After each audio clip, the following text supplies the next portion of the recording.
Hi, and welcome to the Beyond Gender podcast, the place for transgender and gender variant stories and news. We're your hosts, Caleb Arring and Dorian Vendon. Join us every other week as we interview people about their experiences with trans identity and gender variance. And be sure to give us your feedback on Twitter at BeyondGenderPod. On Facebook at www.facebook.com/BeyondGenderPod or email us beyondgenderpod@gmail.com. And check out our website, www.beyondgenderpod.com, for resources and more info about us and the show. And if you love the show, give us 5 stars on iTunes. Feel free to share, comment, or get in touch with us, even to be a guest if you'd like. Thanks for listening.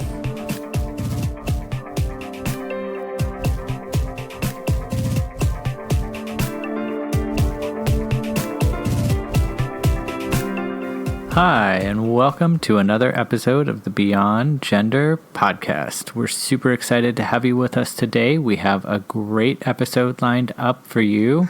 Some good news with Dorian, followed up by an interview with a female-to-male trans man from Atlanta who has faced a lot of opposition in his life but has continued serving the community despite that.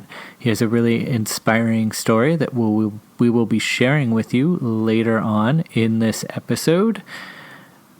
We'll be getting to that shortly. As for me, things are going well. I had the opportunity today to accompany a friend of mine to court for their legal name and gender change, which actually, that's something that wasn't around back when I transitioned, and I don't think that very many states outside of California, if any other states, do it, but you just go into court and you get your name and gender changed, and then you have a piece of paper that is signed by a judge that says you have a new name and a new gender. So it makes changing Social Security and passport and birth certificate and driver's license, all those things that you need to change, a lot easier because you just have this one document that takes care of everything. So that was interesting to go see that because it wasn't like that back when I went through my transition. And then it was just a really nice opportunity to be of service in the community to someone who just wanted some emotional support there.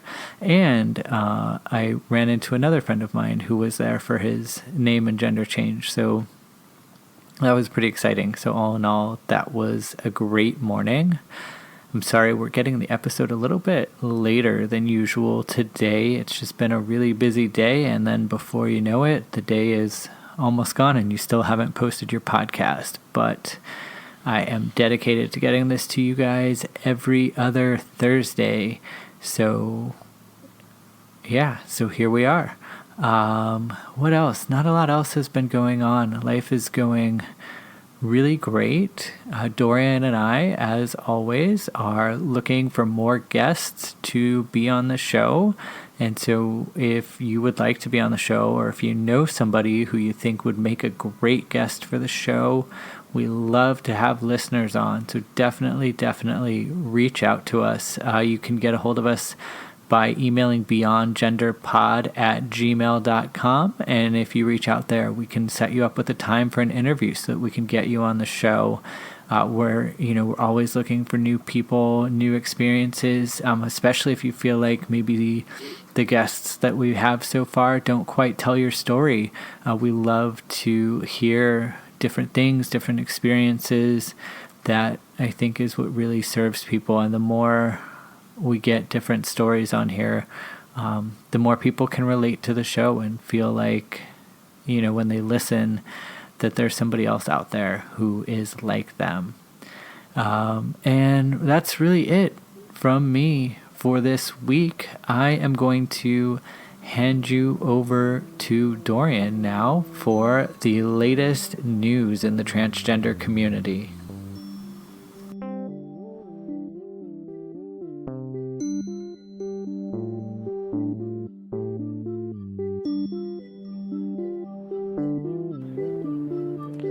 Hello again, Dorian Brendan back with the Beyond News segment. Transgender students like Euless Trinity wrestler Mac Beggs don't have to worry about being disqualified for steroid use after a newly proposed law died this week in the Texas House.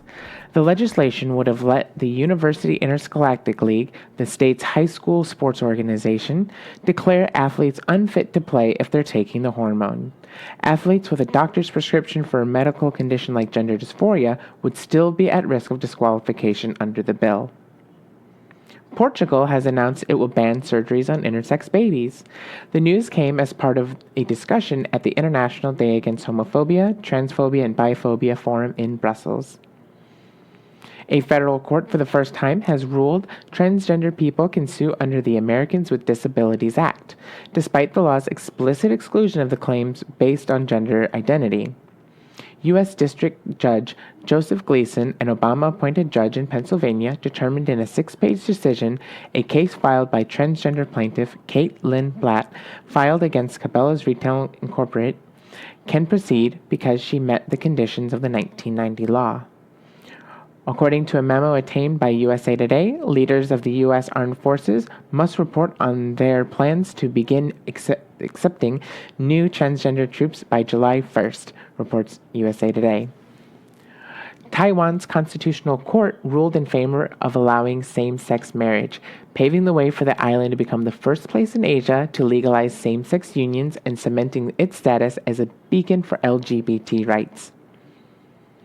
And the Seventh Circuit Court of Appeals issued a groundbreaking ruling in favor of Ash Whitaker, the transgender student plaintiff in Whitaker v. Kenosha Unified School District. In a unanimous decision authored by Judge Anne Claire Williams, the court upheld the preliminary injunction issued by the Federal District Court in September 2016 that has allowed Ash, a senior at Tremper High School in the Kenosha Unified School District, in Kenosha, Wisconsin, to use the boys' restroom at school throughout his senior year without fear of discipline or invasive surveillance by school officials. In this landmark decision, the unanimous 3-judge panel held that transgender students are protected from discrimination under Title IX of the Education Amendments of 1972 and the Equal Protection Clause of the 14th Amendment to the U.S. Constitution.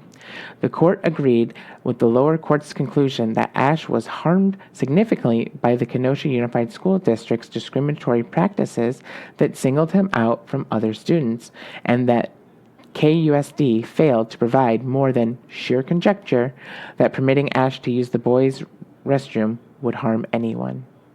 And lastly, we'll link a video describing a team of international doctors that are working to rewrite the clinical guideline for how and when to medically treat transgender children. It's a great video to watch, so we'll link that to the page. That's all for the news here and beyond. Until next time, stay safe, stay connected.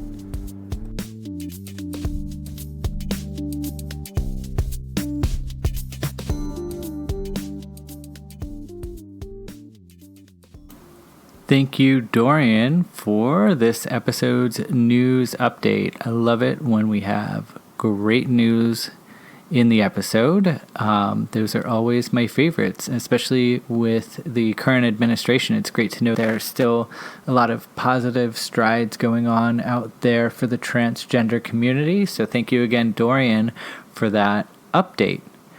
We will be moving into our interview for this episode right after a brief word from our sponsor.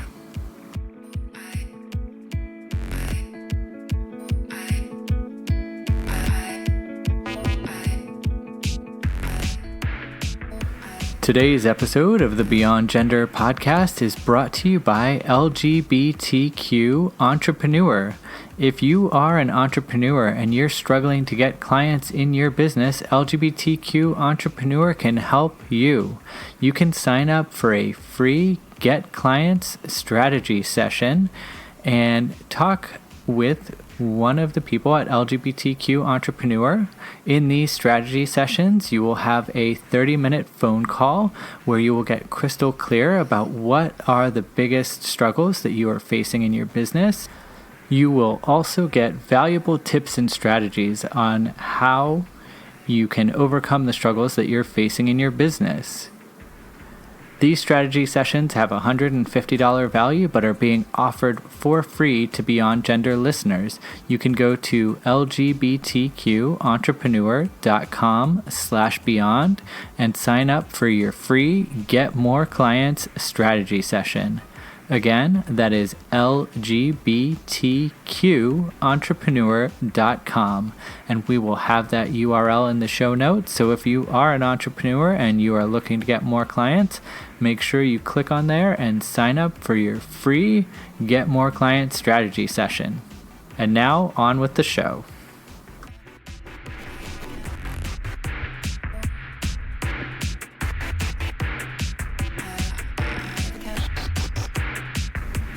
All right, well, I'm here with Melvin today. I'm super happy to have you on the show. Melvin, could you tell us just a little bit about your background? Well, I'm a 35, almost 36-year-old female-to-male transsexual. I transitioned a few years ago. I'm currently a practicing hypnotherapist in Augusta, Georgia, and I do a lot of work with the LGBT community, because, quite frankly, there aren't that many hypnotherapists who even want to work with the community, LGBT or otherwise.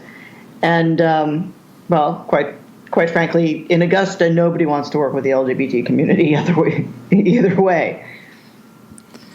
So, tell us a little about your transition. How did you come to transition, and what was that like for you? Okay, well, like so many people before me, I was aware at a young age. I remember telling my mom, it was either my mother or my grandmother, I know I was at my grandmother's house, and asking why she kept identifying me as a little girl when I was very clearly a boy. I do remember waking up, having been knocked unconscious by somebody. I don't know. They hit me in the back of the head when I wasn't looking.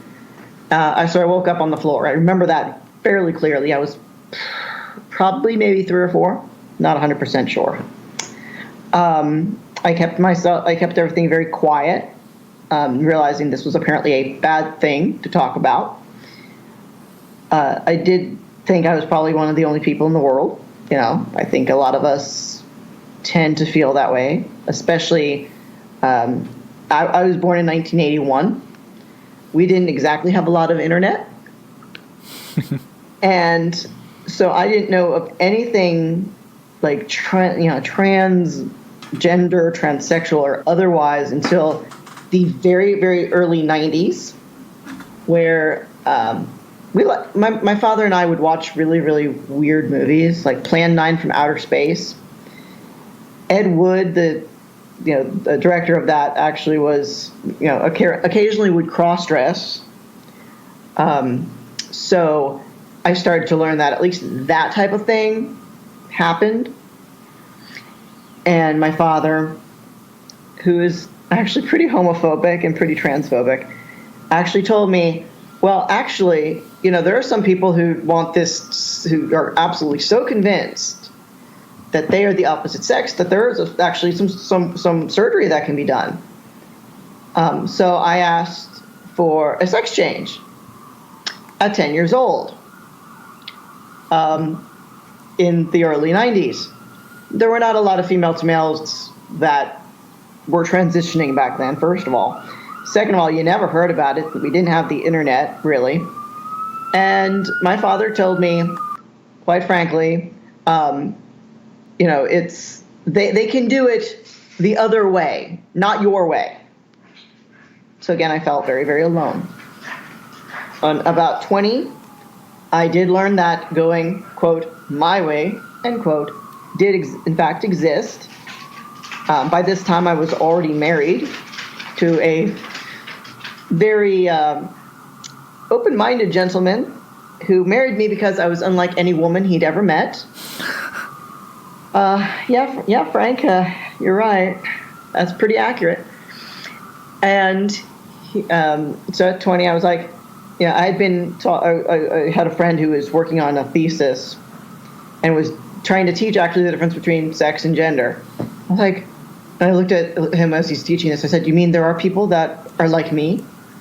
it was this gay guy, and he looked at me, and he was just, and he just like had this weird look of terror, and then just quickly got his stuff and left, which is sort of weird when you think about it. You'd think that they would be a little bit more open to asking questions. But I went home and typed in something like, man trapped in female's body or something like that. Because now we had the internet. It wasn't high speed, but we had it. We had dial-up, fancy schmancy now. And I came up with this whole transgender thing. It's like, oh my God. I'm still at this computer. I turned to my husband, who's watching. I don't even know what he's watching, but he's on the computer, on watching the television. Maybe he was watching a race or something, and said, "Honey, I think I might be a female-to-male transgender person." His exact comment was, "That's nice, dear." I don't think he ever heard me, because selective hearing. But I then started studying more, realizing that's exactly what was going on. I started socially transitioning then. I had to do it part-time, but I already started, dealing with the identity. I ended up getting pregnant almost immediately because Mother Nature has a sense of humor. So that postponed a lot of things for a while. I had my daughter, who actually at the day of this recording has just turned 14. Seriously. This is her 14th birthday. And, after I gave birth, where I was actually during the entire time I was pregnant, I was getting really, really abused by the OBGYNs and such, because I was acting far too butch. I live in Georgia. They frown upon butch acting women, apparently, around here, even though I was mostly in Atlanta. And so we had, I eventually had the child. I had Child Protective Services attempt to take away the child because I would wear, pants, and and had no problem stating, I didn't feel completely male, or I'm sorry, I didn't feel completely female and felt more male, and that I also had some postpartum depression because hormones are a thing. I had to basically go and continue to hide this because Child Protective Services was investigating me for a number of years and kept threatening to take away my daughter. I currently do not have custody of my daughter. She's down in Florida because of the trans thing. And, right before I did lose custody, I got to that point in so many trans people's lives where I couldn't not do something more. Went in for therapy. I'd already been living full time at this point because I happened to have a job where the CEO used to live as a woman, so it was pretty cool. That was based out of Rhode Island. And so I started living part-time, went to therapy. Therapy was like, not that big of a deal. And I got my name changed. And within about a year from therapy, I had top surgery. So that was in 2009. I've never been so happy to see 34 quadruple D boobs leave in my life. Those are some serious boobs. I lost like 7 pounds just of boobage. It was kind of cool. Haven't had anything else, but you guys can't see me, but I have a very, very impressive beard right now, which I have a more impressive beard than the average non-trans, man. I blame being partially, Italian, and Hungarian for that. So I have the genetics. I may in fact be a gorilla. Maybe I felt like I feel like I'm a gorilla now. That's basically it. So I'm really in a gorilla's body. And I've been very open about being trans. When I was pretty early, I always had a lot of experience doing counseling for whatever reason. I'm never sure how that developed, but before I even transitioned medically, my cell phone was probably over half of the trans forums, like 10, 15 years ago. Because it would have to be 15, yeah, because my daughter is 14 now. Saying, if you are ever in a situation where you want to kill yourself right now, you call me. We will talk. I don't care. I don't care if it's 2 a.m. Let's have a chit chat. So I actually probably spoke to a couple of hundred, maybe even 1,000 transgender people that were actually on the verge of suicide back then.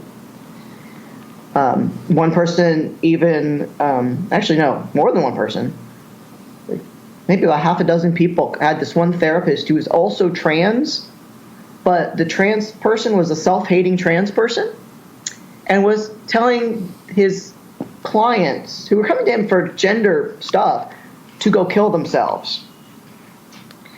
So that didn't fly with me, and that therapist eventually did pass away. And it's really hard to say this, but I was kind of happy because he was threatening the community so much. I know I'm a horrible person, but I'd rather have one person pass away than dozens of people who are coming to you for advice, And so I've always been active in the community. I did have the medical phobia, which so many of our people have.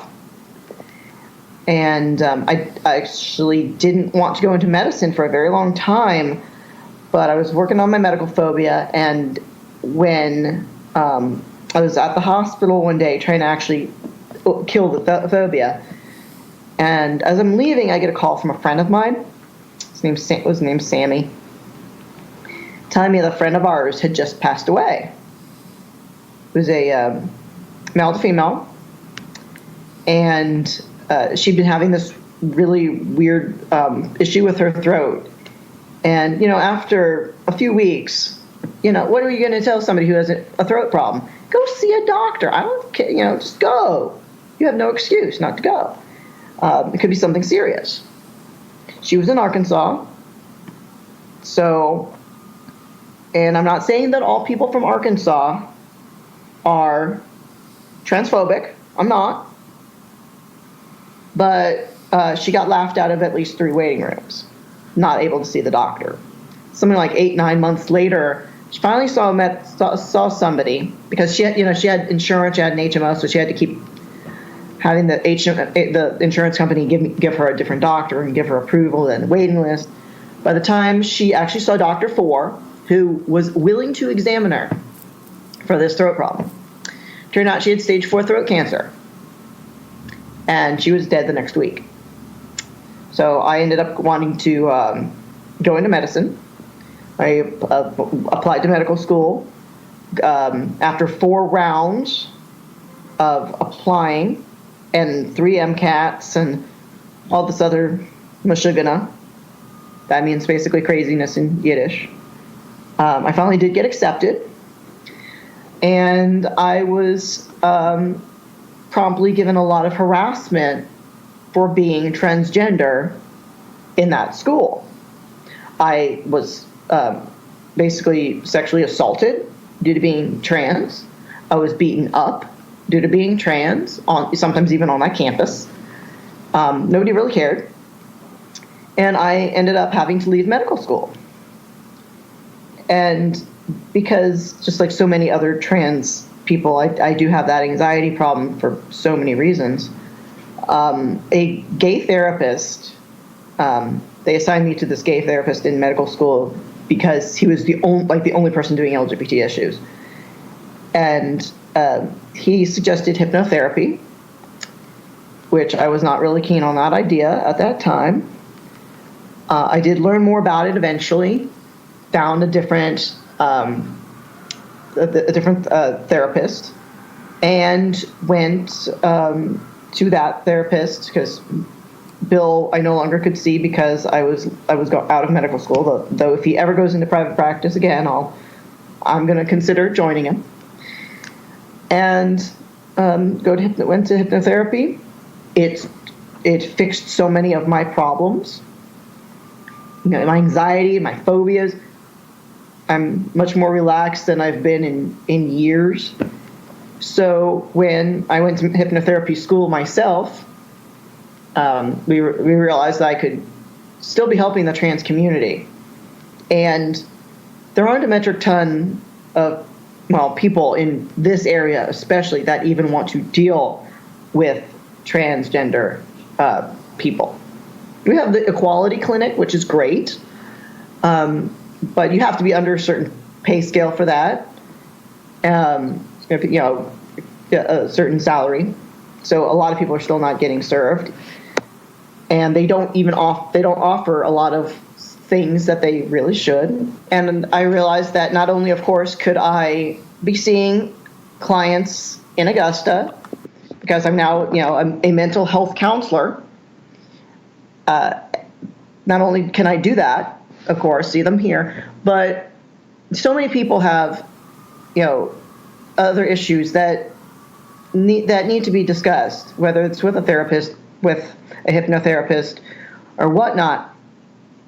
And I'm now doing Skype therapy because sometimes some people would just really want to deal with somebody else who can understand them.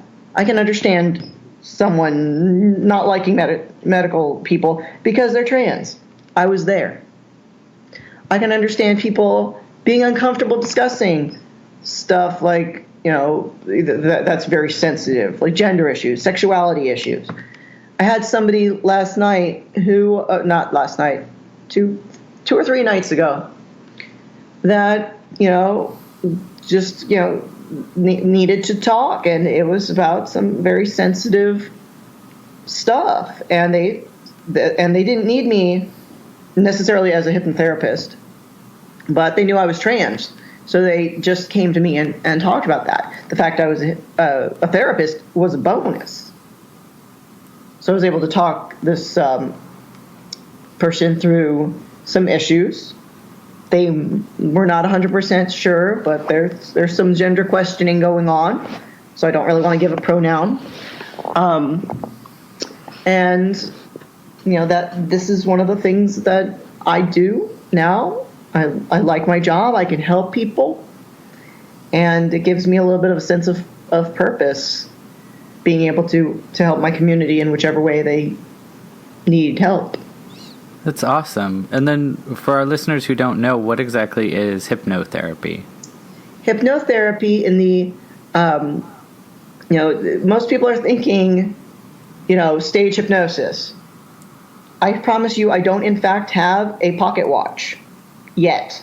I'm getting one just because I can. I don't use a spiral to put you into a deep trance and make you do all sorts of weird things. I use hypnosis, which is an altered state of consciousness, in order to look and see what is bothering you, and hoping to fix and alter your subconscious programming so that it's no longer as much of an issue. I don't make people bark like a dog. I have enough. I have 3 dogs of my own. I do not need anybody else barking like a dog. I've got those 3 barking. I don't need them. Need anybody else. Don't make you cluck like a chicken. It's not very therapeutic. Mm-hmm. If you want to be silly and do that, by all means, you don't need to be intense to do that. But I work with anxiety, to some extent depression. We're still working on that, because I'm about to get another licensure that will allow me to work with depression a little bit more. I do, of course, past life therapy, which people are thinking is all woo woo, but some people like it. I do smoking cessation, which is unfortunately a big problem in the LGBT community. Mm-hmm. Weight loss, stress management, increased confidence. I also do medical hypnosis, and I'm a certified specialist in pre- and post-surgical hypnosis. so I can help you heal a little bit faster, maybe spend a little bit less time in surgery, be more prepared and more comfortable when you go in. So that's awesome. I'll put that in the show notes in case we have any listeners who are thinking that would be really useful for them. Just if you're willing to talk about it, in your transition, what was it like with your family, with your parents or your husband or any of that? Okay, well, with my mother, I think it was very anticlimactic in some ways because I was kind of scared of telling her. We all pretty much have that fear of telling our parents or whatnot. And so I did it via IM. Maybe that wasn't the best way. But she said she already knew. Now, the fact that you already know something does not mean you're going to accept it, because my mother did not fully accept that of any form. My mother is, still... If she will continue calling me by my birth name, and it's annoying. I'd rather her call me "Hey you," because if you're calling me Melinda and I've got a full beard in Georgia, I'm probably going to get beaten up. Mm-hmm. Let's be real about that. My dad was not happy about it. We actually had a huge blow up. I hadn't told him I was trans yet, but I had invited this homeless transgender person, male to female, had not started transitioning yet, over for Thanksgiving, so they had a place to be. And my dad was being very crass and very crude and etc. And finally, there was a huge blow up. And I've seen my father one time since then. This was a number of years ago. I barely talk to him. We've gotten to the point where we're communicating via email now, which I guess is a good sign. But I literally have not even seen him since 2009. And we only live a few hours away from each other. We almost made up. Two Thanksgivings ago, but he decided right before I was to leave, and he only at that point lived an hour from me. He decided to get in on me and start giving me, stupid stuff, stupid comments. And I said, I deserve better than this. And that would have been the last time I would have been able to see my grandmother alive. But I said, please tell Nanny that I'm sorry, but I deserve better than the abuse. And I will feel really bad if I basically wasn't able to see her before she died. But I deserve better for myself. And she did die a year later, and I hadn't seen her in years. So, and that's partially because I was trans. And I did want to see her, but I couldn't. Most of my friends, a lot of them were okay. Some of them said, "Are you real? For real?" When I said that I was, trans.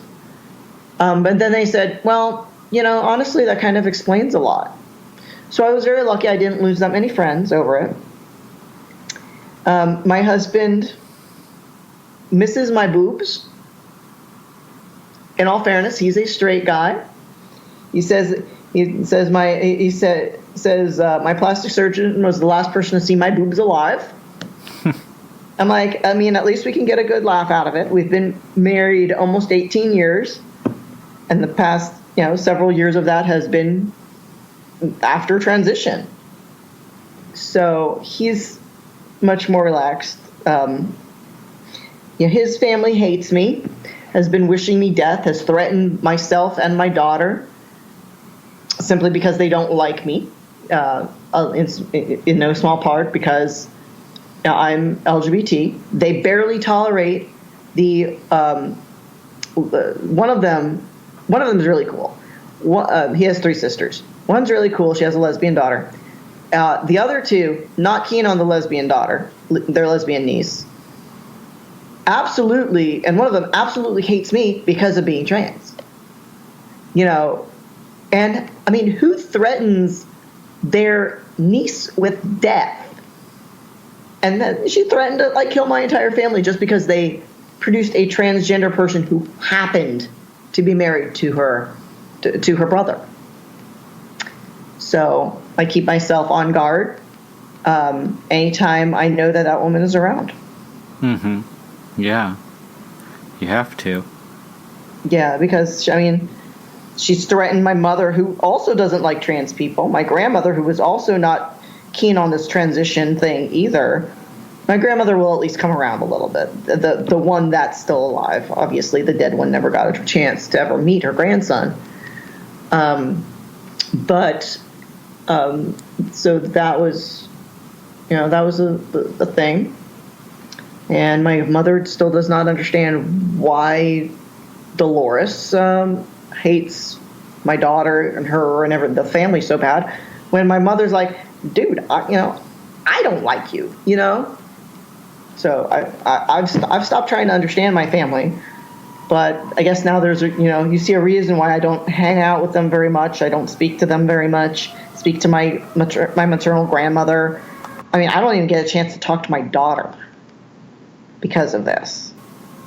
And what is your life like now? Is you're a few years post-transition.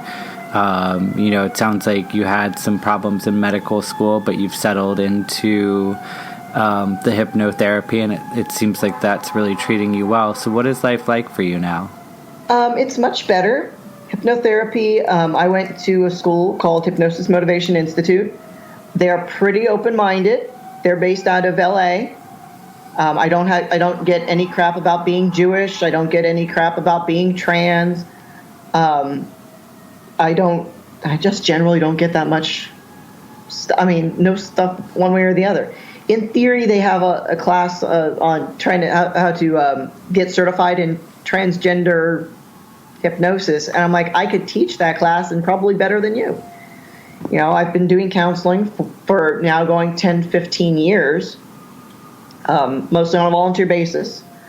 I don't want to toot my own horn, but I'm at least a capable hypnotist. I've probably dealt with more trans issues than the average person, even the average person that is trans, because they usually are only dealing with their own issues. Mm-hmm. I'm dealing with everybody's issues. Mm-hmm. So it's treating me much better. I could always, of course, use more clients, but I don't have to worry about people telling me that I don't get to have a job because I'm trans.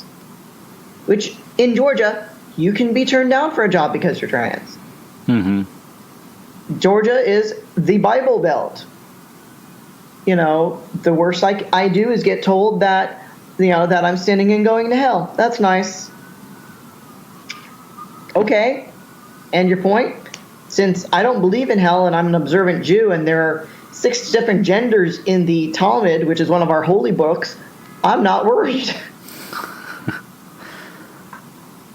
So it has been certainly getting better. I sneak off and use whichever restroom I want to use, especially if I'm got the big poofy beard. I'm going to be using the guy's bathroom.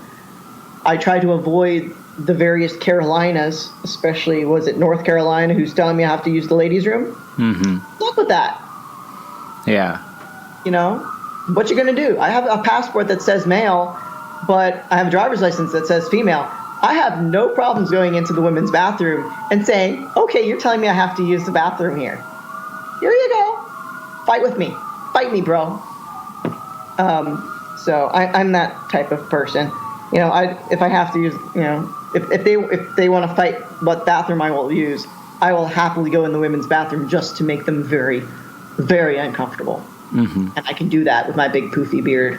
If it gets any longer, I'm going to look like Santa Claus. Except for the fact I'm still dark haired. So, I'll dye it white and then I can gain some weight. And right now I'm wearing red, so I can look like Santa Claus. You look like the young Santa Claus. I look like Santa before, he's how many years old? Like a few thousand? Yeah, I'm him at 35. I'm just getting my elves together. So one question that I like to ask all of our guests before we let them off the line is if there is someone out there who's listening to the show who is maybe questioning their gender or thinking about transitioning or something like that, what advice would you give them? I would actually tell them, first of all, to avoid most of the transgender support groups.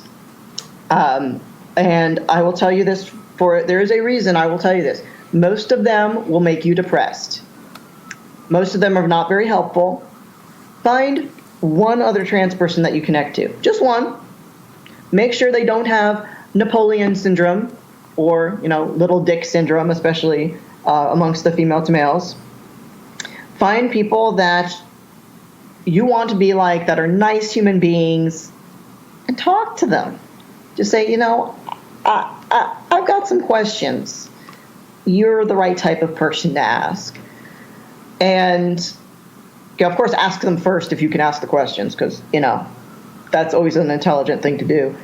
But avoid those trans support groups. I have never spent more time in my life suicidal than dealing within these support groups. And that even includes stuff like LiveJournal. Back when they used to be very, very prolific in LGBT, especially trans stuff. And they would drive me to be suicidal. But yet when I was on one-on-one basis with another trans person, I was fine. I had a few mentors of mine that had transitioned. Most of them were not female to male. Some of them were male to female, who were older. A few of them were in their 60s. They had calmed down. And I could still learn a lot from them, even though they weren't going in my direction. Mm-hmm. So, try to always know, try to talk to people that are calm. If they ever wanted to email me, you could contact me through my website, which you're going to put in the show notes, or you could actually email me directly, afterhourshypnotherapy@gmail.com.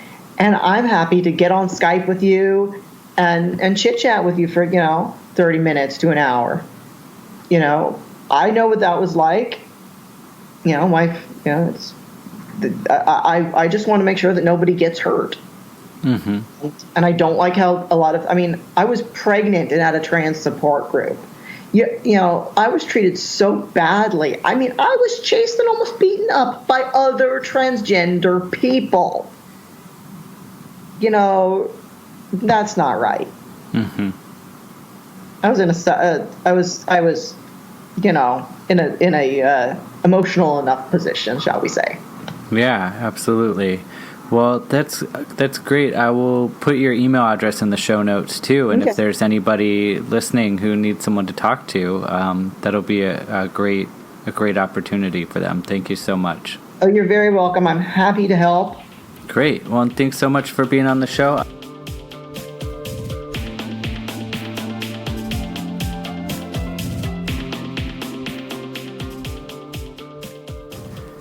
Hi, everyone. I hope that you enjoyed my interview with Melvin. I found it to be really inspirational how he's come back from being held down and facing so many barriers in his life and still wants to show up in service to our community. It was great doing an interview with Melvin. Again, if you are interested in being one of the next guests on the Beyond Gender podcast, feel free to reach out to myself and Dorian. You can get us at beyondgenderpodcast@gmail.com. We are always looking for people to interview on the show, and we would love to feature your story on one of our upcoming episodes.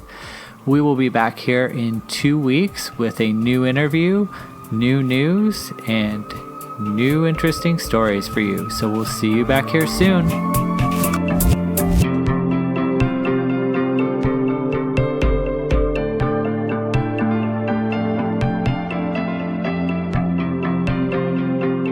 Thanks again for listening to another great episode of the Beyond Gender podcast. We will be back here again in 2 weeks with another brand new story to tell.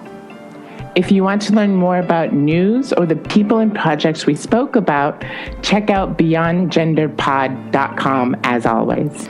Give us your thoughts and feedback on Twitter at BeyondGenderPod or Facebook, www.facebook.com/BeyondGenderPod. Or email us at beyondgenderpod@gmail.com. Thank you to Matt Van Horn for mixing and editing. Broke for Free for our music, and of course, Lux for our artwork. Dorian Brendan for news, production, and the occasional host slot. And our producer and host with the most, Caleb Arring. Did I do that right?